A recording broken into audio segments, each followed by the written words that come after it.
पर यहाँ पे क्योंकि जब ये इसको बुलेट टकराएगी तो एक्स में कोई फोर्स नहीं है इस पर और बुलेट पर, तो इस सिस्टम पर अब हम इसे सिस्टम मान सकते हैं और इस सिस्टम पर एक्स में नेट फोर्स 0 है, तो हम मोमेंटम बैलेंस कर सकते हैं। तो हम लिखेंगे एम यू बराबर 2mv, तो जो v आएगा वो आएगा u/2, और एनर्जी लॉस हुआ है यहाँ पर, वो आप निकाल सकते हो अब फाइनल काइनेटिक एनर्जी और इनिशियल काइनेटिक एनर्जी को माइनस करके। अब क्या होगा सिचुएशन कि अब ये जो कार है, इस कार के अंदर ये एक पेंडुलम बॉल है जिसके पास वेलोसिटी आ गई u/2, पर क्योंकि कार का भी मास है 2m और उसका भी मास है 2m, तो बच्चों अब क्या होगा जब ये कार अब आगे चलेगी, तो अब जरूर अब एनर्जी आप कंजर्व कर सकते हो, पर ऑब्वियसली अब आप ये देखो कि हमें निकालना है कि ये यू कम से कम कितना हो कि ये रूफ पे हिट करे। तो जब ये कार, क्योंकि कार इसलिए आगे चलेगी क्योंकि जब ये टिल्ट हो जाएगी रोप, तो कार पर ये टी लग रहा होगा, और ये जो टी का कंपोनेंट है ये कार को आगे चलाएगा। समझ गए?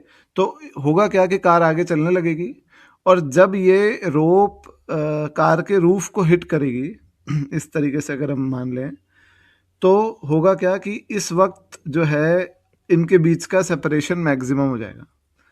ठीक है, तो इस वक्त दोनों की वेलोसिटी x में सेम हो जाएगी, तो मान लो v कॉमन हो गया। तो अब हम फिर से एनर्जी कंजर्वेशन, वो मोमेंटम कंजर्वेशन करेंगे कि x में सिस्टम पे फोर्स 0 है। सिस्टम कौन है? अब सिस्टम है ये 2m की बॉल और ये कार। तो अब जो हो जाएगा वो हो जाएगा 2mu/2, और कार की जो वेलोसिटी है फाइनली 4m मास चल रहा होगा, और ये v कॉमन हो जाएगा।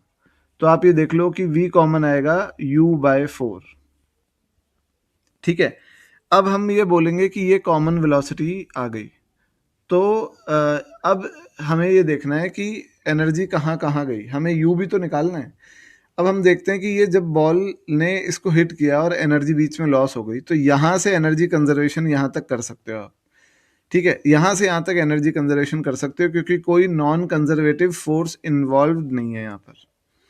ठीक है, तो यहाँ से यहाँ जब आप एनर्जी कंजर्वेशन करोगे तो आप लिखोगे इनिशियल काइनेटिक एनर्जी जो है वो हाफ 2m इंटू u²/4 है ना, और फाइनली ये एनर्जी कहाँ कहाँ गई, हाफ 4m इंटू u²/16, एक तो काइनेटिक, प्लस ये l ऊंचाई पे भी तो गया है सिस्टम 2m, तो ये 2mgl।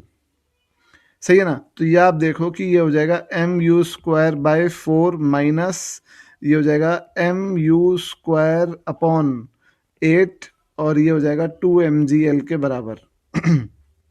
सही है, तो यहाँ पे आप 8 LCM ले लो, तो हो जाएगा mu²/8 बराबर आ गया 2mgl, और m से m कैंसिल हो गया, u हो गया 4√gl।